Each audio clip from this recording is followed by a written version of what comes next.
Hello, everyone. Welcome to today's webinar series, Functional Fueling Supportive Nutrition for Myasthenia Gravis. I'm Jenna Umvalo, and I'll be moderating today's session. Before we get started, I want to just go over a couple of items. I'd like to thank our sponsors, Alexion, Argenix, Johnson & Johnson, UCB, and Regeneron. I also wanted to let you know that there's the option to have closed captions for today's presentation. If you click on the CC button in the bottom of the Zoom menu bar, you'll be able to select English as your language. Today's session will be recorded and available online after the session is complete. And now it's my pleasure to introduce today's speaker, Kathryn McWaters from Nashville Nutrition Partners. Kathryn, welcome. Hi there, thank you. I'm looking forward to going through this with you all, and thank you for having me. All right, we are going to do a slide switch and kick things off. All right, so I am so happy to be here. Thank you, Jenna, for helping coordinate this. We are going to spend some time today looking at some supportive nutrition strategies for myasthenia gravis. And whenever I sit down to attend a webinar, I like to know what we're going to be talking about, where we're going. And so I am going to walk you all through that so we know it's coming. So first, we are going to take a look at the big picture of nutrition for MG, talking more generally, and then we'll get more specific from there. So after that, we're going to look at specific key nutrients in MG. And then we'll talk about supplements and natural remedies. This is a big topic for many folks, so we'll spend some time here. And then we're going to move on to troubleshoot some eating difficulties that often can show up in MG. And we will follow that by troubleshooting gastrointestinal symptoms as well. And then we will wrap things up with a Q&A that Jenna will help me out with. So to start things off, big picture nutrition for myasthenia gravis. Much of this is very similar to what it would be for anybody that is trying to support health with nutrition. And whenever we are talking about what we are putting on our plate and how we are composing that plate, I always like to talk about the social and emotional context first. So if you imagine this circle is going to be our place setting at the table, we're going to construct our plate together. But first, I want you all to keep in mind that we want to be promoting a positive relationship with food. Having chronic illness can complicate this and make it a little bit more challenging. So very important to remember that nutrition is more than just what is on your plate and the nutrients that compose the foods you're eating. We also want to keep in mind that food is integral to community, and we want to center meals that help us feel connected in that way. We also want to still remember that pleasure is supposed to be a part of eating, and when we are having to manage different aspects of nutrition, sometimes this can get lost. And additionally, we want to promote mindfulness, being in relationship with the people around us, with the food that we are eating. This is really hard to do in our modern society where we've got lots of distractions, but trying to stay mindful as we're eating so we can be connected to how things are feeling in our body. So that is our place setting. Now we're going to talk a little bit more about the what that goes on our plate.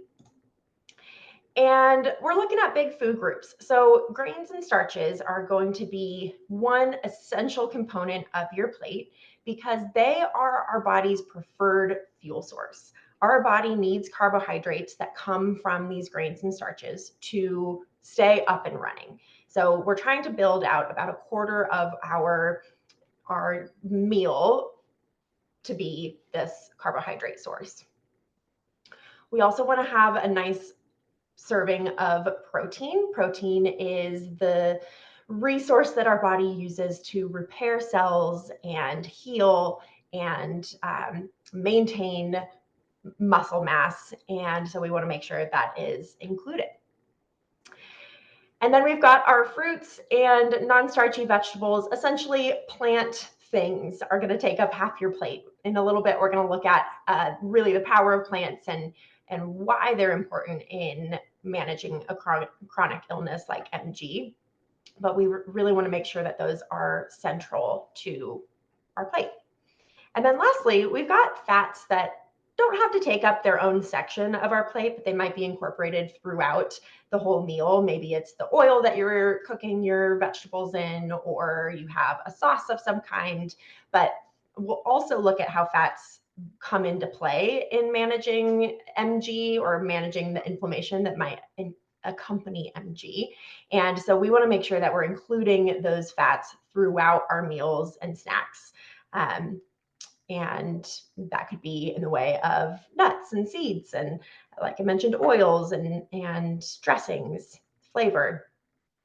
On that note, on the note of pleasure up here, fat is also really important for flavor. Many of our flavor molecules are fat soluble, meaning they are transported by fats. And so that's going to be helpful for feeling full and satisfied.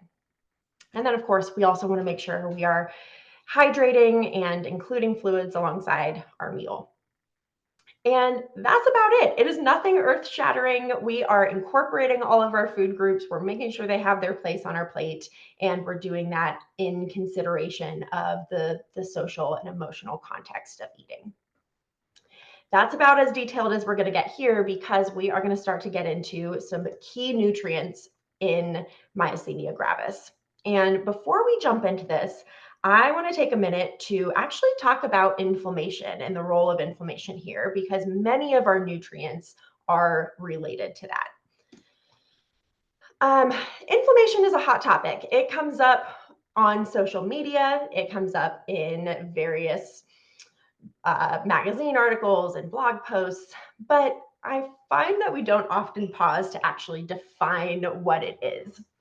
So first and foremost, inflammation is a normal response to cellular injury. It is what our body does in order to heal. And this can happen in response to external injury, so something from the outside in, say a burn or a cut or a bone fracture or even surgery. And then it can also be a response to injury that happens internally or from the inside out. So this could be infection, cancer, autoimmune conditions. It also has an acute variation or short term, as well as a chronic process that can develop, so long-term inflammation. And in a moment, we'll talk about kind of why that is relevant to MG, but the key thing to remember here is that the immune system is the main operator of inflammation. So inflammation is the tool by which the immune system does its many jobs. And this is not a bad thing. Oftentimes inflammation gets a negative connotation, but it can be problematic when things kind of go sideways, when inflammation lingers for longer than it's supposed to. But really, healing is its main job. So what does that have to do with MG? If you have been managing MG for a while, or maybe you're a caretaker, you maybe have heard of inflammation and the role it plays in MG and other autoimmune conditions, but maybe no one's paused to talk about why that is. So there is strong evidence in research that indicates inflammation is involved in possibly the creation of autoimmune conditions as well as their progression. So it really is a key player. And that is why we often talk about strategies for managing inflammation or reducing inflammation in the body. And so now we're going to look at, what does food have to do with any of this? So many nutrients are involved in the inflammatory process itself, as well as the regulation of inflammation. So our body uses nutrient tools to do the inflammation thing, as well as to reduce inflammation after its job is done. So in an autoimmune condition where chronic inflammation is maybe a feature, food can be a tool in managing that inflammation, but it's important to know that it doesn't necessarily cure underlying conditions. This is not going to magically make a chronic autoimmune condition go away. And so the thing I like to say to people is that yes, we can look at inflammation and look at the role that food plays, but it's important to be aware of really rigid anti-inflammatory diets, as well as anecdotes about people who have maybe healed their chronic condition with food. Not to say that it has never happened, but it's not really supported by the research, and it can lead us down rabbit holes that are maybe not as productive as we hope they would be. So all of that to say, before we get into these key nutrients, it is really important to be a cautious consumer of wellness information, especially online and on social media. And it's really important to consult your healthcare provider about what this all means in your particular body. So without further ado, let's talk about some specific nutrients. And I mentioned that we're going to talk about plants, first of all. And I think it's helpful to define a few terms. Again, similar to inflammation, these might be familiar to you, but maybe nobody has stopped to actually talk about what they really mean. So antioxidant is one of the first words that I think will come up in maybe any online article you see about nutrition and inflammation. And really what that means is it is referring to any compound that exists in plants that prevents damage to cells. So compounds that protect our cells from damage, often damage that can be done by inflammation. You also may come across these words phytochemicals or phytonutrients. Phyto, that prefix there indicates plants. So all of these are compounds found in plants. Many of them are antioxidants. So this can be kind of considered an umbrella term that contains antioxidant. And again, this refers to chemicals or compounds that protect cells from damage or disease. We also have these polyphenols. Again, we're just, getting into the weeds here. We don't have to know all of the sources of polyphenols or what that is referring to, but it's a specific category of these phytonutrients. And the thing that I like to point out in even mentioning these is that there are over 8,000 known polyphenols, which means this is not something that we can easily replicate through supplements. The way to maximize these nutrients in our diet is to promote variety to the extent that we are able, to the extent that is accessible to us. There's no way we're going to take 8,000 supplements and have the same effect here. And then lastly, fiber. So fiber is a type of carbohydrate, so just like our starches that give us energy, that's found in plants, but humans are actually not able to fully digest fiber. We are not able to take these compounds and turn them into energy. However, they do have a lot of important jobs to play in our body. They specifically help reduce inflammation. They feed the good bacteria that live in our gut, which those bacteria are an essential part of our immune system. Fiber also helps regulate our blood sugar and many other jobs that we won't get into. But fiber is a good thing. So the thing I want you to walk away with from plant forward eating is, how can I center plants in my diet? For one person, that might mean we're eating lots of fresh fruits and vegetables, and we're really able to access many fruits and vegetables and whole grains and nuts and seeds. And for someone else who maybe doesn't eat a whole lot of plants, that might just mean adding one new plant food to your diet and working from there. So it's going to look different for everybody. Putting this into practice, I like to remember that food pigments, so the chemicals that give food our color, are actually quite related to those phytonutrients. Meaning, if we are eating a variety of colors, we are getting different categories of nutrients. So as much as you are able, eat the rainbow. As we mentioned, fiber is really important and really influential in our health. And we can find it in our whole grains, in nuts and seeds, in legumes, so beans, lentils, even peanuts. You can also find it in a lot of your fruits, especially handheld fruits like apples and pears, plums, peaches, cruciferous veggies. So these are all your dark leafies or your Brussels sprouts or your broccoli, your cauliflower, as well as sweet potatoes. So again, fiber is found all over the place. I'm not going to get too into nutrition labels, but I do think fiber is a helpful one to glance at when you have a moment, because 3 to 4 grams of fiber per serving indicates a good source of fiber. 5 or more grams is considered a high fiber food. And so if you're looking at the nutrition label, if you see this little yellow highlight, it says dietary fiber 5 grams. And so if I saw this on a label, I would know this is a high fiber food. And that can give you an indication of if I'm trying to increase fiber in my meals and snacks. I can kind of look for that anywhere from 3+ grams.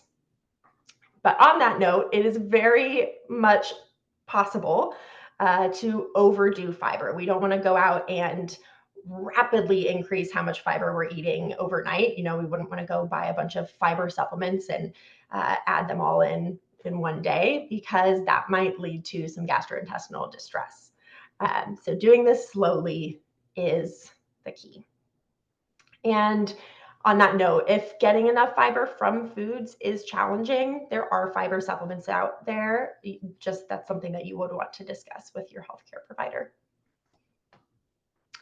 And lastly, with plant-forward eating, have fun. Many herbs and spices have key nutrients that are associated with reducing inflammation. For example, turmeric comes up quite a bit. People will see that and add it in, but the more you can add variety, play with spices and different types of plant compounds, the more you're going to be getting a variety of inflammation-reducing nutrients. So those are our plants. Next, we're going to take a closer look at our anti-inflammatory fats. So another word that you might see out there, or phrase, is your omega-3 fatty acids, or omega-3 fats. And there are 3 types of these omega-3 fatty acids. There are EPA and DHA, as well as ALA over here. Now, all of these are important. EPA and DHA are particularly involved in inflammation regulation. They promote cardiovascular health. They are involved in brain health. They serve as important building blocks to the cells of our body. So as we're doing cellular repair, omega-3 fatty acids are necessary to create and maintain new healthy cells. And these EPA and DHA omega-3s are primarily found in our fatty fish, which is why you will see so many supplements out there that are fish oil. So we are trying to find this EPA and DHA and maximize that in our diet. And then also ALA, which is involved in cellular repair and maintenance, as well as energy production. That can also be found in more plant foods like your nuts and seeds, flax seeds in particular, walnuts in particular. So when possible, we want to incorporate those foods. And we'll take a closer look at supplements in just a moment. And then 2 other nutrients that I want to call out are calcium and vitamin D.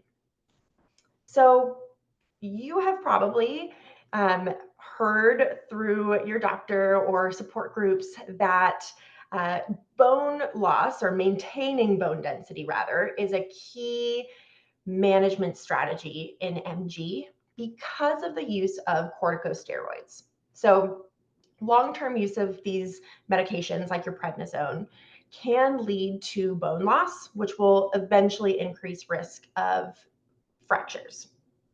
So nutrition is a way that we can maintain that as much as possible. Calcium is the primary mineral of our bones, and you can find it in dairy, all kinds of dairy foods, sardines, tofu, beans, green leafy vegetables, and fortified foods like juices, plant milks, cereals. And then vitamin D is the other nutrient that has to come alongside calcium because it helps us absorb calcium from food and actually put it into our bones. And the way that we get our vitamin D is one, from sunlight, from UVB rays, and from nutrition sources like fatty fish, mushrooms, also fortified foods, and some cheeses. And so making sure we're getting adequate calcium and vitamin D can help minimize as much as in our as much as possible, as much as in our control, minimize the loss of our bone density. Now, on that note, we are going to take a closer look at our supplements and natural remedies. And before we talk about those, we're going to talk about what it means to be a cautious consumer. Because yes, supplements and maybe some natural remedies can be a tool to correct or prevent nutritional deficiencies. However, they are not regulated the same way that food and medications are. It's really important to know that there's not the same level of oversight on these supplements, and that can cause some issues down the road, which we'll talk about. Some supplements, including herbal remedies, may interact with medications that you are on. So just because it is a natural compound doesn't mean that it can't cause harm. And also, more of a good thing is not always better. Excessive supplementation of some minerals and vitamins can increase risk of toxicity. So supplements are often the reason why someone might experience a vitamin toxicity, because we're supplementing way more than we would naturally find in our foods. And for the context of this talk, there are very few high quality studies that look at natural remedies and MG. And so we're not able to say that a certain remedy or supplement is safe in the context of MG. So very, very important to talk about this with your provider, and really get a closer look at how might this interact with the medications you're on, what are we trying to do with it, and so on. So the first one we're going to talk about is magnesium. And this may ring a bell for some of you all because it comes up in a lot of the nutrition for MG articles. So before we get into the supplement of it, let's talk about what it is and where we can find it. Magnesium is an essential mineral that has lots and lots of jobs in our body, from energy production to, importantly, muscle contractions. There are lots of foods that contain magnesium. Many of them are our plant foods. This is a list of some that are particularly high in magnesium. And before we get into some of the cautions with magnesium, and especially magnesium supplements and medications, remember that even somebody with MG still needs magnesium in their body. This is still an essential mineral. And so most people can safely eat these high magnesium foods, unless your doctor has said otherwise. So where magnesium can be problematic is in the form of magnesium sulfate when we are presented with a large amount of magnesium, because magnesium sulfate inhibits the release of acetylcholine, which we'll look at on the next slide. But that is already a thing that we struggle with. This acetylcholine neurotransmitter is already something that is not functioning normally in somebody with MG. And so essentially magnesium can worsen that. So common supplemental forms of magnesium are your laxatives, especially your bowel prep regimen, so something that would be used to prepare for maybe a colonoscopy. Also Epsom salts that might be used in a bath for muscle relaxation, and then sleep aids as well.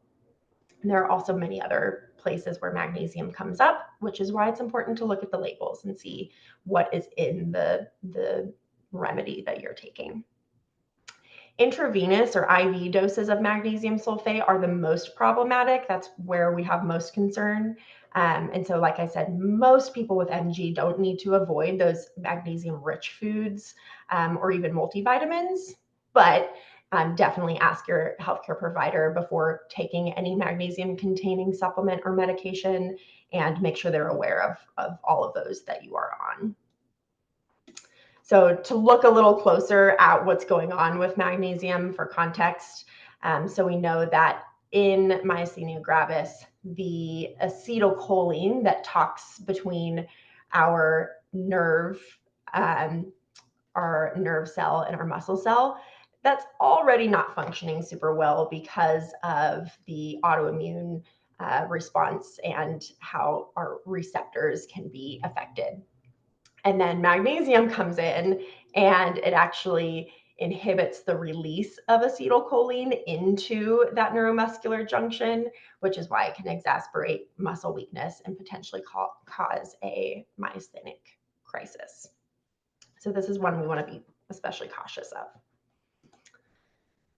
Some other supplements to avoid, and you see that big asterisk there because there may be exceptions here. Definitely talk to your provider for individualized recommendations.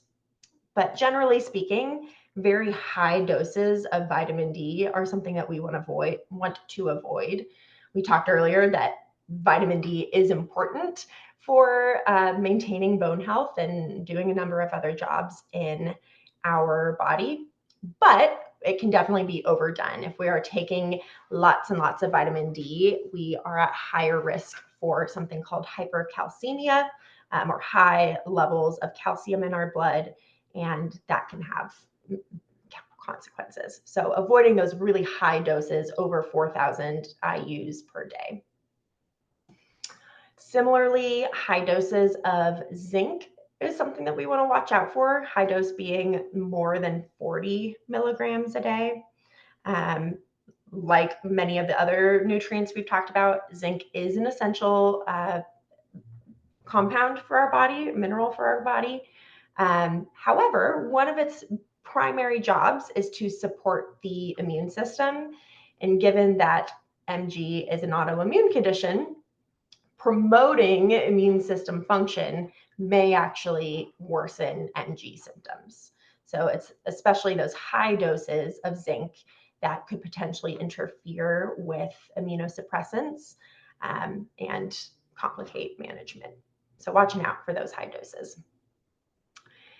And then echinacea is another one to look out for. It's similar to zinc. It promotes immune function. It's often going to be found in remedies for cold, flu, illness, things like that. You might find it in teas, cough drops, other supplements for cold remedies. Similar to zinc, it may interfere with MG medication, so we want to be careful of utilizing echinacea. And then lastly, melatonin. It's possible that it can also interact with MG medication, so just talk to your doctor before using that one as well. On the more positive side of things, we will look at some potentially beneficial supplements. And like the other slide, we've got an asterisk here because these might not be appropriate for everybody. And again, you'll see the theme here. Make sure you're talking with your doctor about it. So on this slide, we've got moderate amounts of vitamin D. And wait a minute, we just had that on the careful slide. And the reason is we want to make sure we've got enough of this in our body. We just don't want to be going overboard with it. So it's safe to take a recommended daily allowance for adults, which is at 600 IUs. Not everybody needs to be on a vitamin D supplement, but some people are deficient and may benefit from supplementing that. We also talked about omega-3 fatty acids, so our fish oil supplements, EPA and DHA in particular. This is especially helpful if you don't eat a whole lot of fatty fish and you're not able to get that from food. It's also a pretty well-studied nutrient, and it may actually reduce inflammation in the context of autoimmune conditions. And then lastly, anybody with a chronic illness may be at higher risk for a vitamin or mineral deficiency. And so many people benefit from a reputable multivitamin, multimineral to kind of prevent those deficiencies. This is something that would likely contain magnesium, so we'd want to look closer at that and make sure our doctor is comfortable with the amount in there, but many people may benefit from that. So overall, some things to remember are: one, always consult with your healthcare team before starting a supplement or natural remedy, and make sure you keep them informed of changes. I find that when working with clients, sometimes they forget to even mention supplements. We don't think about it when we're doing our medication review, but remember that that is certainly relevant and your doctor will want to know about it. I also like to take a food first approach to minimize supplements. So using supplements intentionally as needed, maybe to correct deficiencies, but not taking a bunch of things just for the sake of it. And then if you're cleared by your healthcare provider to take something, making sure we're choosing a third-party tested product, because our supplements are not regulated in the same way as our foods and medications. We want to make sure that they are tested for safety and quality and purity. And that is that on supplements and remedies. So now we're going to move into the troubleshooting section of our talk. And we're going to start here with eating difficulties. So taking a look at why this is even a topic in MG, I like to point out that there are over 50 muscles involved in chewing and swallowing, which means there are a lot of muscles that can potentially get fatigued and make it hard for us to accomplish this task. So oftentimes for folks with MG, we'll see chewing fatigue, where you're eating a food and your jaw and neck get tired, having a hard time actually getting that done. We can also see swallowing difficulty, a difficult time actually pushing food down our esophagus into our stomach. And what happens when we get exhausted at meal times and are having a hard time chewing and swallowing, and we don't have a lot of energy to prepare food, is that we end up not taking in enough food, which can lead us to feeling even more exhausted and lead to other complications. So it's really important that we are setting ourselves up for success to make sure we have enough food coming in. So with that, I've got some tips to go through. We're going to talk about eating safely, first of all, and then we'll talk about maybe what we can do to navigate mealtime fatigue. So first up, we want to sit upright in a supportive chair. This is something that is probably underestimated. Oftentimes we're maybe trying to eat on the go, or maybe we're really tired, and so we're lying in bed or sitting on a couch, and that can potentially put us at higher risk for a choking event. So sitting upright in a supported chair with our back supported, ideally. Eating slowly and chewing thoroughly, like really chewing up our food before we swallow. Sometimes it's an interesting experiment to start a meal and count the number of times you chew before you swallow. Oftentimes that is not very many, and we want it to be up in the 20s or more. There is something called a chin tuck maneuver that can be used to protect the airway while swallowing. Certainly something you would want to maybe consult with a speech language pathologist to determine if this is appropriate, because not everybody needs or should use this. But if somebody is prone to aspirating to food or liquid going down the wrong pipe. This can help protect that. It's essentially where you tuck your chin as you're swallowing, and it kind of closes our airway a bit. Make sure it goes down the right pipe. And then modifying our textures can really help with food eating safety. So cooking things until they're tender, chopping things into small pieces, moistening our foods, even pureeing or blending solids. And then an interesting one that is really important is avoid, if needed, mixing thin and thick textures. So for example, a broth-based soup, if you have chunks of chicken and noodles, but then you also have the broth, that can increase risk of choking. Even things like fruits that are really juicy, so watermelon, that you're going to be chewing it up and it's going to have that kind of liquidy component. We want to be careful there. And then we can potentially even thicken our liquids to help as well. So that could be from a commercial product, a commercial liquid thickener. There's something called Thicket that you could use. And then sometimes this could even be done, say, if you're making smoothies, you could add more of that solid component or something like an avocado to make it a thicker consistency. Tips for managing mealtime fatigue are potentially planning your biggest meal for when strength is at its best. Oftentimes this is going to be in the morning, maybe an hour or so after you've taken your medications, really maximizing that moment where you have the most energy for the day to get enough nutrients in.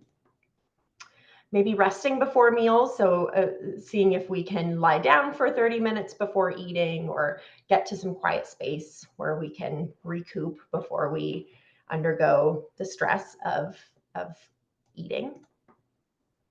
Also resting between bites, so going back to taking it really slow as we're eating, that you can chew and sit and let your body kind of recover before we take another bite. We could also look at eating smaller portions more frequently throughout the day. So rather than trying to do these 3 big meals, we break it up into more frequent meals and snacks, and so that we're not having to consume so much in one sitting. As we mentioned, utilize soft foods or beverages. Take small sips of fluids to moisten those solids as we're eating. So you're taking a bite, you're chewing, you're taking a sip of some water to help wash it down. And then don't forget that it is perfectly appropriate to utilize convenience foods. So minimizing prep as needed, maybe using some frozen products or pre-prepared, having a caretaker help you with some food preparation can be really impactful. And then we're going to do this together, or I'll walk you through the process, but making a first aid foods list. And I'm going to talk about that in just a moment. And then, like I said, ask for support. See if there are aspects of food prep that can be delegated to people in your network so that you can work on just eating that food and getting it down. So talking about this first aid foods list, a first aid foods list is essentially, getting my slides all messed up, is essentially a short list of foods that you can reliably and easily eat. So these might be your favorite foods. They might be foods that are really simple for you to throw together at home. They are the foods that go down the fastest. So again, foods that you consistently enjoy. I'm someone who could probably eat peanut butter toast every day of my life. And so if I were making my first aid food list, that would probably be on there. We also want to get energy dense and nutrient dense foods. So we're probably not putting a big leafy salad on our first aid food list because, well, there's lots of plants in there. It's not going to cover all our bases in terms of getting us the energy that we need. Also convenient, readily available, minimal prep, and physically easy to eat. So here are some ideas of foods that might make it onto your list. It could be smoothies, nutrition shakes, yogurt or those drinkable yogurts, cottage cheese, any of your soft warm grains like oatmeal, grits, um, things along those lines. Soft fruit and nut butter, applesauce or various fruit sauces, stewed beans or even stewed meats, eggs, bread and spread. So that could be lots of different things, hummus and toast or peanut butter and toast, pureed soups, milk and chocolate milk, chia pudding, and many other things. So this could be maybe a homework assignment you or your caretaker jot down of sitting down together and coming up with some foods that can make it on this list.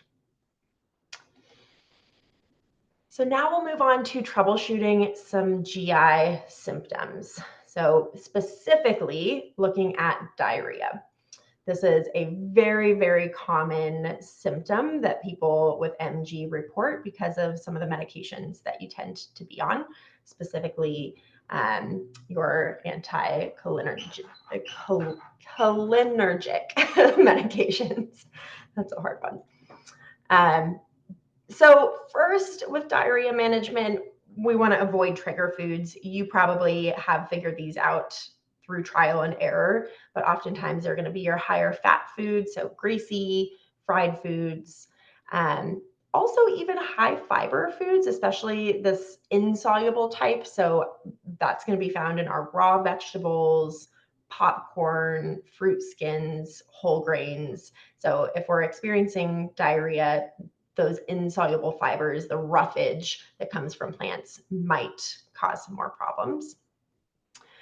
Some dairy for some people can be problematic, as well as caffeine and alcohol. We want to make sure that if we're having diarrhea, we are replenishing lost fluids and potassium to avoid dehydration. So we could center high potassium foods like broccoli, coconut water, beans, bananas, and so on. And then there are also other supportive strategies we can incorporate. There's some over-the-counter remedies. Citracel is a soluble fiber supplement that can help with diarrhea. Acacia powder. There's also something called enteric-coated peppermint oil in a product like IB Guard, where it's helping soothe the lining of our gastrointestinal tract. But again, consult with your provider on those. And then we are going to take it into a little wrap up of putting this all together. So the things I really want you to walk away from this with are, one, food is energy. So we do want to make sure we're getting it in. I know that can be really challenging with the exhaustion that comes with MG. So we want to prioritize small, consistent, and easy meals. When able, promote dietary variety. We looked at the abundance of nutrients that are involved in keeping our body healthy and managing inflammation. So at times when that is accessible, we're trying to do that. We also want to be mindful of how medications might interact with food and supplements. And keep in mind that nutrition is just one piece of the puzzle. There are lots of other aspects to managing a chronic illness, as you have experienced. And nutrition is a really powerful tool, but it is just one tool, and it is unlikely to be the cure to the problem. So coming at this from an additive approach, how can I add things to my diet to promote health and support my body with this condition, versus trying to take things away or go down a rabbit hole of a bunch of supplements and things along those lines. And that brings us to our Q&A section. I would love to hear what kinds of questions you all have. I know that Jenna's going to help me out with this. So I'm ready when you are. Great. Yeah, thank you. That was a really informative presentation. We've got some questions that came in. The first one is there a difference in supplements with vitamin D and vitamin D3? Yes. So you will find oftentimes supplemental forms are D2 or D3, and both of those are absorbed pretty well. So it's just referring to the composition of the supplement. I'm often referring people to vitamin D3, but sometimes if you get like a big dose of vitamin D to correct a deficiency, it'll be the vitamin D2. So not something you have to get caught up in. Okay. And then this next question is, how much calcium and vitamin D do you recommend to supplement with, and what form of calcium? Mm. This is definitely an individualized question because everybody's needs are going to be different. We have the national daily allowances, but in terms of supplementation, it's really going to depend on your status with those nutrients. So that is a great question, but I would definitely go to your provider to talk about what your specific needs might be. Okay, thank you. This next question is, how can I stay hydrated if I'm dealing with fatigue or swallowing issues? Yes. So swallowing issues, if we're having a hard time with swallowing correctly, if you find yourself choking on fluids a lot, you will probably want to talk to your provider about that because you might need a speech and language consult. So if there is aspiration happening where fluids are going down the wrong pipe, you probably would need something like a thickening agent to help with fluids, and that will still hydrate you in the same way it would without it. But that's something to consider and ask your provider about. And then strategies for staying hydrated and making that happen when you are fatigued. I think um, definitely having something with you all the time, like having that water bottle close by. I think that it can be helpful to use like a low sugar sweetener or some kind of flavor additive to your beverages just to help with making it interesting. I think it can be hard to just push water all day long. Um, I think that using those nutrient dense beverages can help kind of hit two birds with one stone, where we're maybe having a nutritional supplement shake, like a boost or an ensure, that kind of thing, that gets us some fluids as well as some calories and nutrients. Um, Ice chips, like sucking on ice chips, I think can help when you're really tired and are having a hard time drinking. But again, make sure that your doctor thinks that's safe for your particular swallowing issue.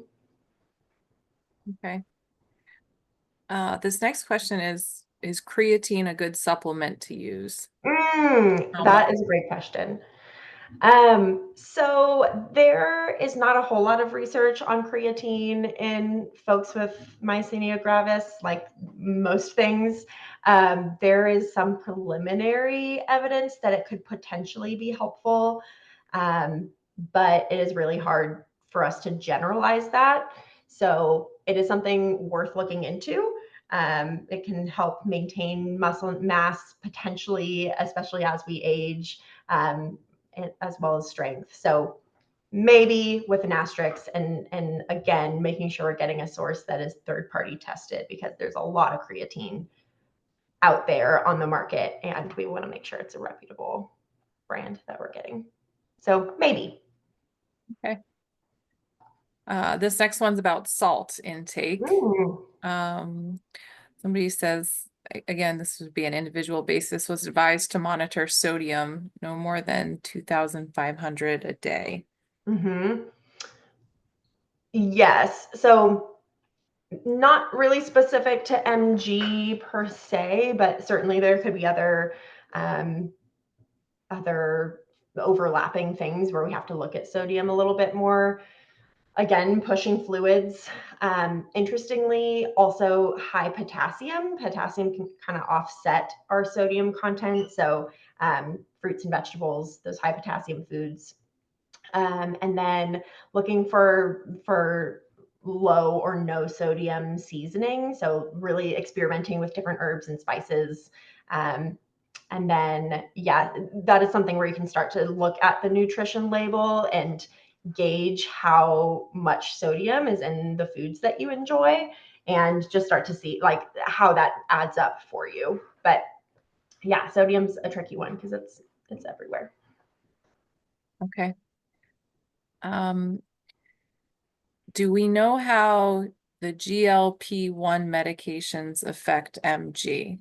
Mm, I do not know off the top of my head. That would be really interesting to look into.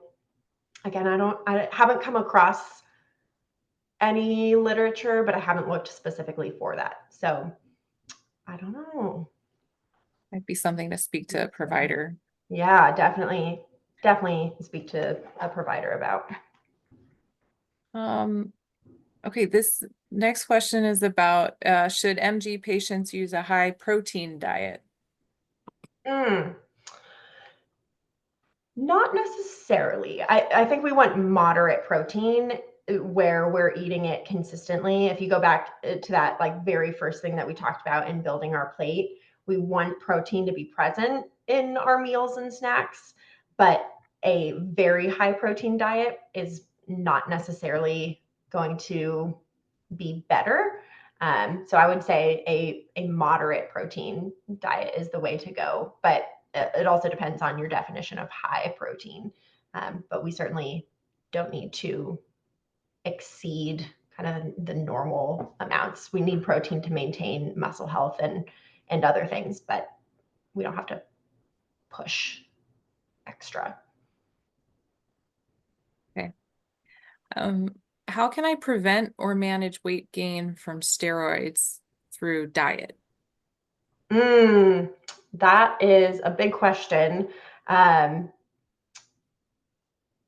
Yeah, definitely. This is an individual one. I think I would talk about that with your doctor. Um, yeah, I can't really speak to it generally. Okay. Um, somebody says drinking fruits can be a lot of sugar. Prednisone can affect blood sugar regulation. Wondering if you have any recommendations on this. Was it drinking fruits? Is that what I said? Yes. Okay. Um, yeah, so yes, especially if we're talking about like juices, we're taking out the fiber, so that blood sugar is going to spike faster, whereas fiber kind of helps slow it down. So when looking at balancing blood sugar, I'm often recommending people add things to kind of buddy up with the carbohydrate you're consuming. So if we're having fruit juice, if we're having a glass of orange juice or something, we might look at adding some eggs and some avocado with it. So adding that protein and fat and fiber is going to help stabilize blood sugar. There are lots of ways that principle can be applied, but generally speaking, adding other nutrients to that carbohydrate source is going to be helpful. So fruits in particular, that is a good principle to practice. Great. Um, mushroom coffee is popular now. Does that Mm-hmm. boost the immune system and negatively affect MG? Mm, there's not a lot of data on those like mushroom blends that I'm aware of. I think it's some anecdotal stuff. So definitely would not expect there to be any on MG. So again, the go-to answer or yeah, response is check with your doctor because they may have thoughts on it, but I don't think there's much out there in terms of scientific research. I think it's probably just guesses. Okay. Um, are there any foods we should definitely not eat? Any foods we should definitely not eat? No. For I mean, foods that you have allergies to, definitely those. But as a general principle, I practice from an all foods fit standpoint. So I think that all foods really can work in a balanced eating pattern, and um, if there are foods that you're especially concerned about, you might think about meeting with a dietitian to work one-on-one, but as it applies to the general population, no. Thank you. What are some vitamin toxicity symptoms? Oh, that is kind of a can of worms to get into because they're all over the place. So I would say if you have any abnormal symptoms, things that show up out of the blue or are new for you, definitely take it to your doctor and they can assess for that. But it's hard to take any one symptom because it's a lot there. Each vitamin and mineral kind of has their array of symptoms that could show up. Most of the time, if vitamin and mineral deficiencies are often not something that show up in a really severe way in the United States if there is adequate access to food. So probably nothing that you really need to know about. Okay. Are there any special dietary recommendations when taking Cellcept or other immune suppressant medications? Can you say that one more time? Are there any specific Dietary recommendations. um are there any specific dietary recommendations? Other than the ones we talked about, where there are certain nutrients, like especially immune promoting nutrients, we don't want to take excessive amounts of those things. But as a general practice, kind of the things we talked about today are kind of tailored to being on those medications. Okay.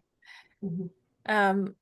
Also, generally, what is the best online source for MG nutrient and or supplement help? Mm. I think this, mg.org is a great resource. You'll see like through these slides, it actually is a citation of mine. There are a lot of different nutrition blog posts on there that are reviewed by dietitians and doctors and so on. And so I think that's a reliable source. Um, I think that, sources like Cleveland Clinic or um, Mayo or some of those big kind of research medical systems oftentimes have some articles on that. Um, but yeah, I think MG Foundation is a great kind of landing spot for a lot of nutrition info.